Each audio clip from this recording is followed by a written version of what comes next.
All right, guys. So Israel has put themselves in an absolutely terrible position. Obviously, it's not just Israel. They've put the entire region on the brink of a massive war that could potentially directly implicate the United States as well. But Israel specifically has basically put themselves into full-blown self-destruct mode with their increasing pariah state status on the world stage. And now with this reporting here from Mondoweiss, the implosion of their economy. So this is an article from July 19th. And by the way, Crystal Ball over on Breaking Points did a fantastic monologue on this, which is why I was motivated to cover it. But the details on this story in terms of how Israel's economy has been doing recently are going to blow your mind. So here's the piece. The end of Israel's economy. So some of the key stats that they bring up here. The economic indicators speak of nothing less than an economic catastrophe. Over 46,000 businesses have gone bankrupt. 46,000 businesses have gone bankrupt. Tourism has stopped, I think for obvious reasons. Israel's credit rating was lowered. The Israeli bonds are being sold at prices of, quote, almost junk bond levels. And foreign investments have already dropped by 60% in the first quarter of 2023 as a result of Israel's policies and their far-right government before October 7th shows no prospects of recovery. The majority of the money invested in Israeli investment funds was diverted to investments abroad because Israelis do not want their pension funds and insurance funds or their own savings to be tied to the fate of the state of Israel. This has caused a surprising stability in the Israeli stock market because funds invested in foreign stocks and bonds generated profit in the foreign currency, which was multiplied by the rise in the exchange rate between said foreign currency and the Israeli shekel. But then Intel scuttled a $25 billion investment plan in Israel, the biggest BDS victory ever. Now, obviously, BDS stands for Boycott, Divestment, Sanction. It is a movement that was used during the South African apartheid, and many people are trying to use this same strategy against the Israeli apartheid. Now, just because Intel did not make this move out of some sort of like a moral or a principled stance, doesn't mean it's not a victory for the BDS movement, right? This is a pure capitalist calculation here. And so the lesson is that because of the situation that Israel has put themselves in, increasingly becoming a pariah state, increasingly isolating themselves from the rest of the world, and escalating tensions in the region, that basically means that, yeah, large multinational corporations like Intel are probably not going to think that spending billions of dollars in investment in a country like Israel is going to pay off. It's not going to be worthwhile. It's too risky of an investment. And so, as they point out there, this is one of the greatest BDS victories ever. Now they continue. It gets somehow even worse from all of that. These are all financial indicators, but the crisis strikes deeper at the means of production of the Israeli economy. Israel's power grid, which has largely switched to natural gas, still depends on coal to supply demand. The biggest supplier of coal to Israel is Colombia, which announced that it would suspend coal shipments to Israel as long as the genocide was ongoing. So here we have an example of some of these countries around the world that have actually taken a stance against this genocide in Gaza. The friendship circle of Israel has gotten so small that at this point, it's basically just the United States and some of our Western European allies. Like, that's basically where it's at right now. You even had recently the UK, the United Kingdom of all countries, that is deciding or already has decided, I need to look more into it, but essentially that they were going to cut off weapons to Israel, right? Because of allegations of complicity in human rights abuses or war crimes, right? But they continue. They say after Colombia, the next two biggest suppliers are South Africa and Russia. And without reliable and continuous electricity, Israel will no longer be able to pretend to be a developed economy. Server farms do not work without 24-hour power, and no one knows how many blackouts the Israeli high-tech sector could potentially survive, and international tech companies have already started closing their branches in Israel, so maybe that gives you a little bit of an insight in terms of why Intel decided to pull that $25 billion investment. Now, we're going to finish off here. They say, Israel's reputation as a startup nation depends on its tech sector, which in turn depends on highly educated employees. Israeli academics report that the joint research with universities abroad has declined sharply thanks to the efforts of student encampments, and Israeli newspapers are full of articles about the exodus of educated Israelis. Professor Dan Ben David, a famous economist, argued that the Israeli economy is held together by about 300,000 people. And he says this includes the senior staff in universities, tech companies, and hospitals. And once a significant portion of these people leave, he says we won't be a third world country. We just won't be anymore. That's a pretty fucking powerful statement, guys. So we have a lot going on here, basically. You have the impacts, again, of the instability that has been generated after October 7th, right? As Israel has been getting into tit-for-tat escalation with Hezbollah, and they've been blowing up the Iranian embassy in Syria, and they're doing targeted assassinations against ceasefire negotiators and top Hamas officials in Iranian soil. Like, the escalation of the tensions in the region have created a situation economically for Israel that is basically untenable. It's untenable in a number of different ways, both for foreign investment as well as their own their own bond situation that's going on there. But it's also had an effect in terms of whether or not some of these people who happen to have dual citizenship, who live in Israel, are going to choose to stay in Israel. So there are multiple different layers of what's happening here, why this is happening, but the core of it really is just the genocide in Gaza, right? This is why Israel has become increasingly isolated on the world stage.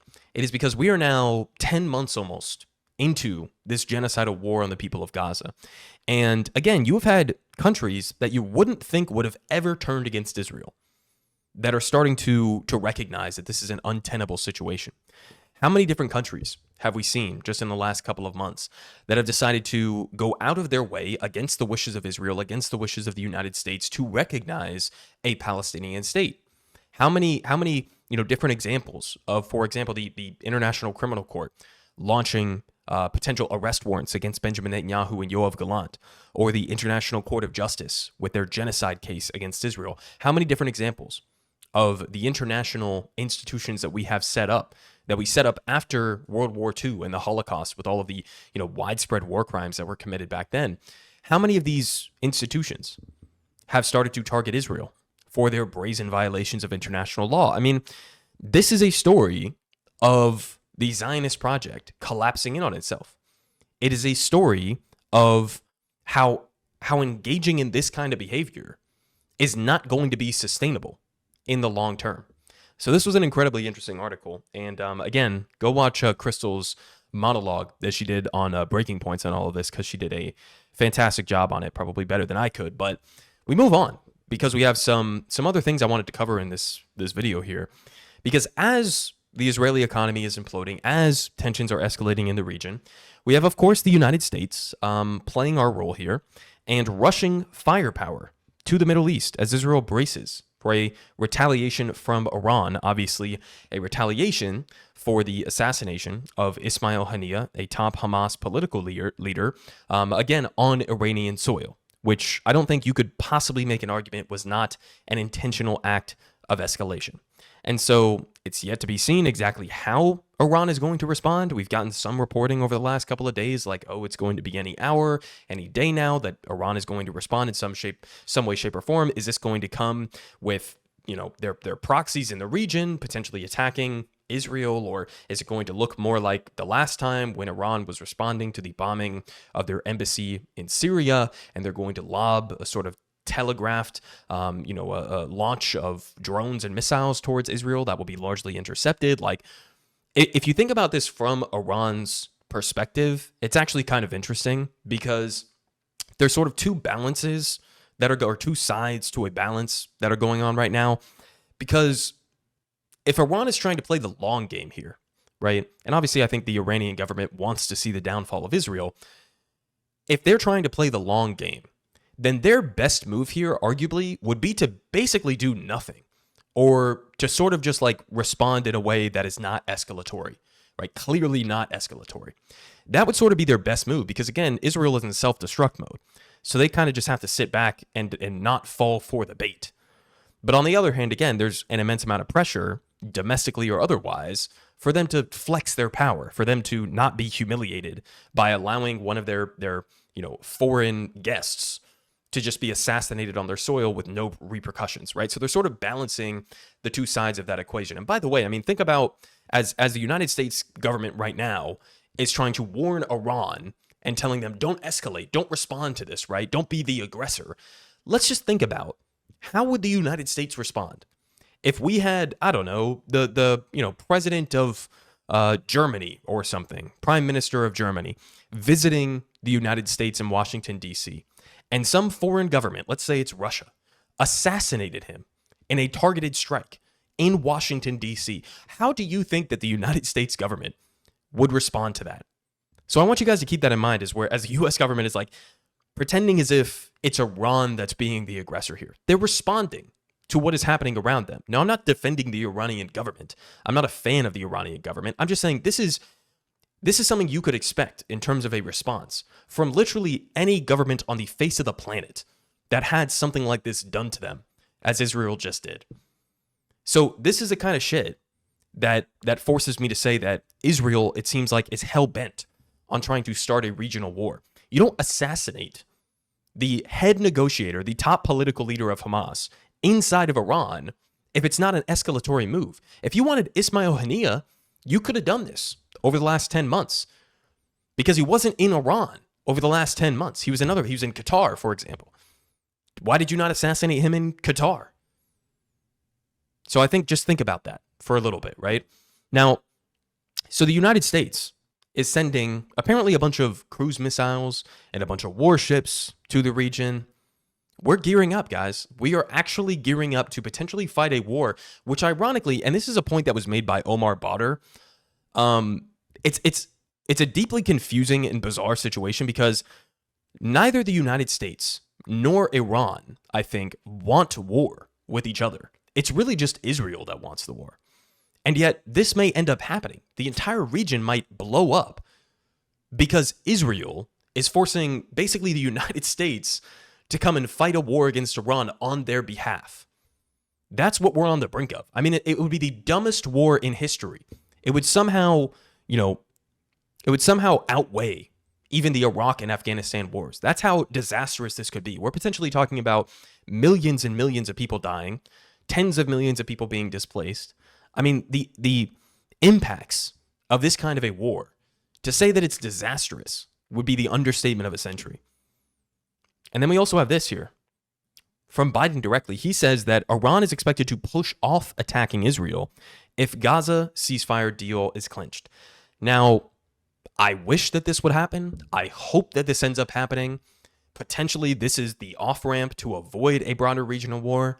But what kind of stocks are we putting in to the Biden administration and the Benjamin Netanyahu administration, who has been against / outright sabotaging a ceasefire for the last 10 months? What kind of stocks are we putting into their ability to get this done in basically the next couple of days? Right now, there are meetings that are happening in the Middle East with top U.S. leaders and potentially Hamas leaders and Israeli leaders and Egyptian leaders and Qatari leaders who are trying to sort something out at the final hour. What are the odds of this happening? I don't like those odds. And this should make everybody incredibly nervous, I think. Now, at the same time as the U.S. is saying that we desperately want a ceasefire, we are also sending the firepower to Israel. Here we have the U.S., according to the Associated Press, approving $20 billion in new weapons to Israel. $20 billion. $20 billion. So if you're in favor of a ceasefire, what's part of the word? Let's just think about this. What's part of the word ceasefire? Part of the word is fire, right?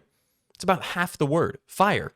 So if you would think, like, if you wanted a ceasefire, truthfully, maybe just stop sending the firepower? Maybe just stop sending the weapons to Israel that they are using for 10 months straight of this genocide to blow up innocent men, women, and children, to target mosques and churches and schools and UN shelters and refugee camps and hospitals and everything in between.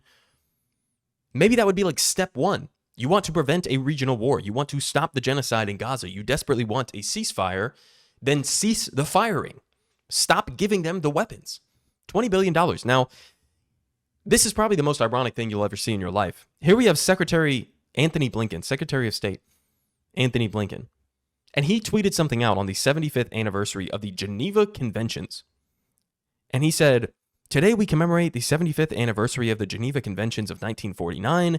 The United States reaffirms our steadfast commitment to respecting international humanitarian law and mitigating suffering in armed conflict. We call on others to do the same." We call on others to do the same. Think about the audacity of tweeting something like that, as you are in the midst of arming and funding and giving diplomatic cover to one of the most obvious genocides in history, to the most well-documented genocide in history.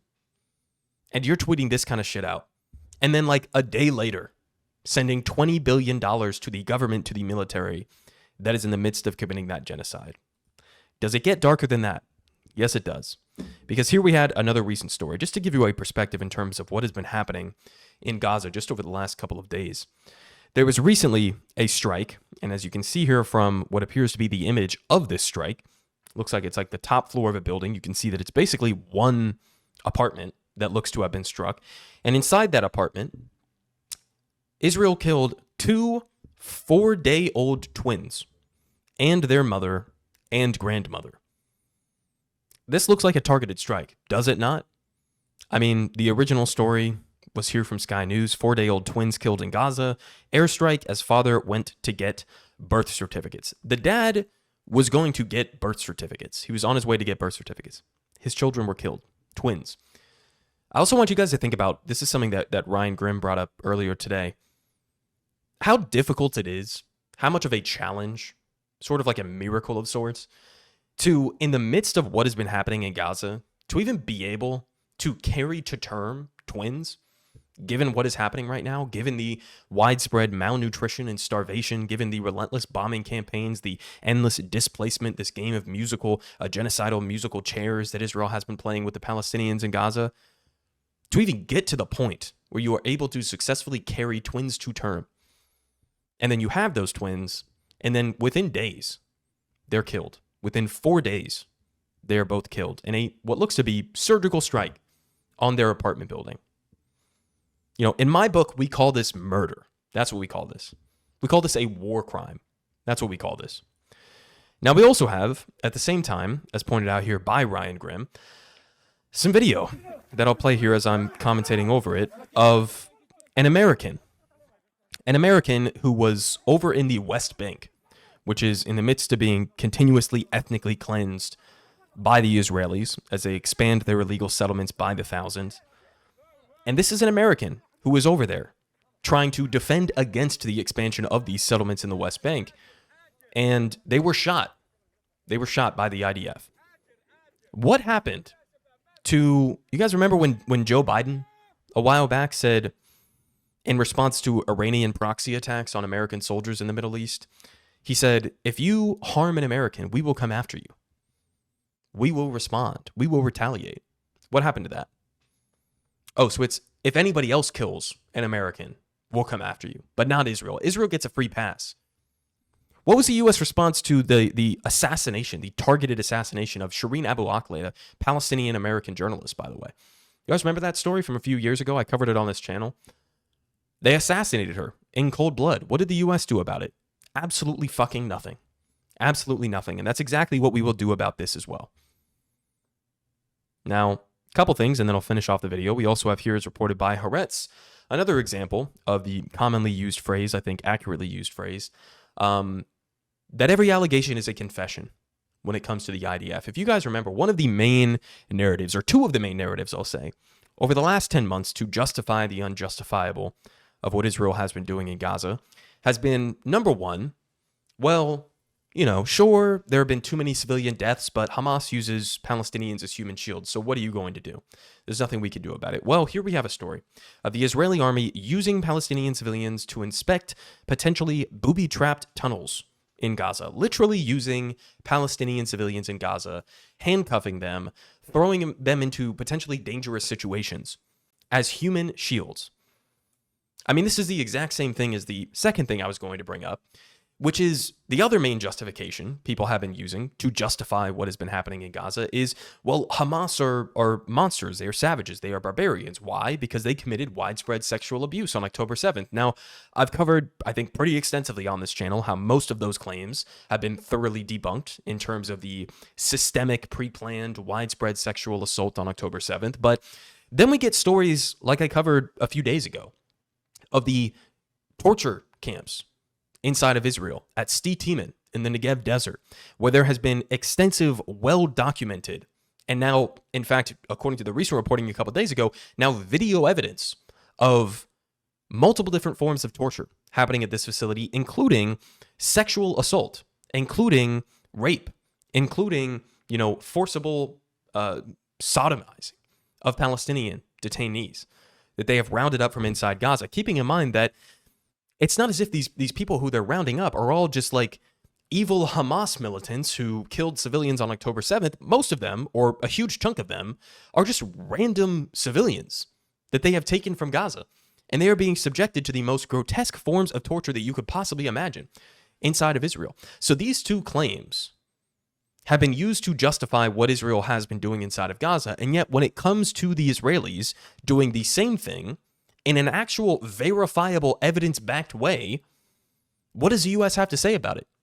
Well, we have the answer to that, because my last thing here is a question that was asked by a reporter at one of these State Department press briefings. So this journalist here, I want to give her credit, Nadia, she asked the question. She says, "You often condemn Hamas for using Palestinians as human shields. Israeli media reports that Israel systematically uses human shields. Do you condemn it?" And he says, predictably, "We urge Israel to look into it."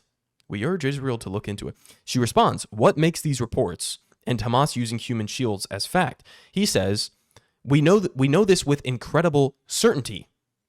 And then there was another response here where they said, "Weeks ago," a different journalist said, "Weeks ago I asked you about Israeli soldiers posing in front of a hospital and using it as a base. You said you asked Israel about it, and Patel said, I'll let our partners in Israel speak to it." So this is the standard response. Now, the response basically goes like this, okay? A journalist will ask them, it doesn't matter how much evidence there is to back it. It could be direct testimony from people who experienced some of these things. It could be video evidence. It could be audio evidence. It could be Israeli soldiers posting on social media evidence of their own war crimes. It doesn't matter how strong the evidence is, but a journalist will bring it up in one of these State Department press briefings, and the only response you will get from the U.S. State Department is, "We're having difficult conversations with our Israeli counterparts." Essentially what that translates to is, we are going to wait for the talking points to come down from the Israeli government, and then we will repeat those talking points. We will continue to pretend as if Israel is a credible source to do investigations, and that they are doing thorough and honest investigations into their own soldiers and holding them accountable. That's what you'll get from the State Department. I want you guys to just think, if this was any other country on the face of the planet, how would the U.S. respond? How would the U.S. respond if there were verifiable, evidence-backed reports of the Russian military operating outright torture camps inside of Russia, where they are abducting Ukrainian civilians and subjecting them to forcible sodomization? What do you think the response from the U.S. government would be? Do you think that their response would be, let's wait for, Putin to do an investigation. Let's see what Putin has to say about this first. We're going to wait for him to give a response, and then we'll give the same response as Putin. Do you think that that's what the U.S. would say? Of course not. Of course not. This is the Israel exception. Israel gets an exception when it comes to everything. When it comes to U.S. law, when it comes to international law, they get the exception. They can do whatever they want to Palestinians with no regard for human life. And the U.S. government will go along with it. And that's exactly what we've seen from the Biden administration over the last 10 months. So there you have it, guys. I'll probably have another video out later today. I know this is a lot of dark stuff, but it's unfortunate. We have to keep covering it. It doesn't look like this is going to end anytime soon. I wish that it would. I hope that it does. I hope that there's some sort of a magical breakthrough on the ceasefire talks and that all of this carnage and death and destruction can end. But as of right now, it just unfortunately does not seem like that's on the table. So I'm going to keep trying to keep you guys updated. Politic guy has the best politics. Believe me, no one does it like him.